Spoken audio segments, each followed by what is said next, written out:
A's for Apricot, Chapter 10 to 23, Lion's Den. We're going to go somewhere a lot more exciting, Alf said to a worried-looking apricot as they bounced along the road. They stopped at a big gate with a big sign.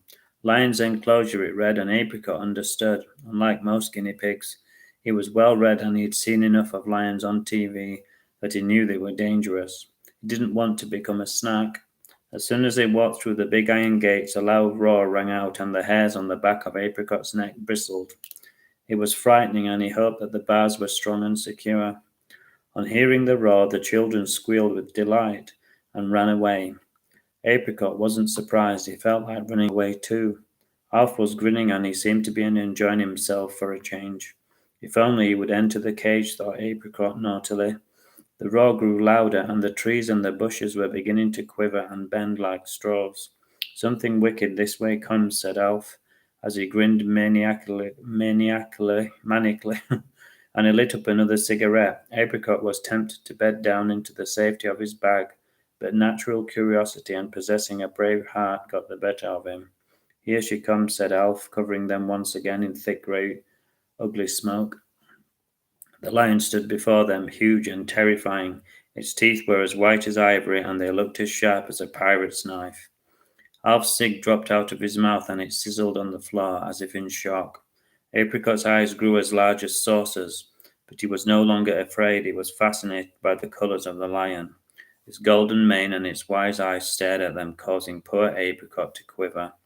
It was as if the lion could read their minds. Apricot thought, impressed but worried. Alf was also impressed, being lion-like himself. "She's amazing, a beauty," he shouted loudly, and he puffed on his cig with boy-like excitement. "I wish that I could take her home," he said. Apricot didn't think Mary would like that. "We wouldn't get any trouble with her next to us," said Alf, cackling loudly.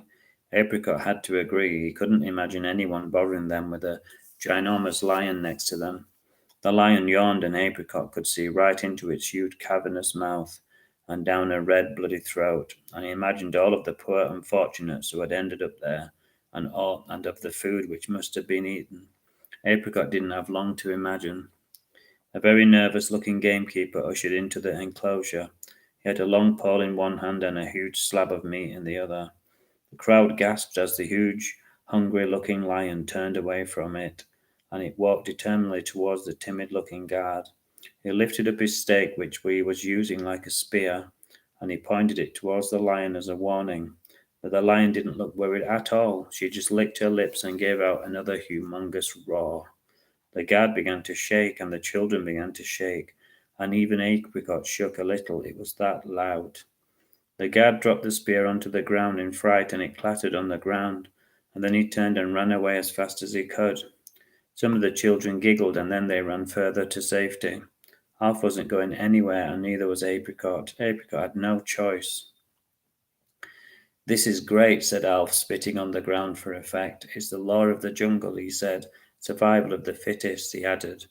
This was something he believed in. He had no time for weakness. To Alf, they were the same thing.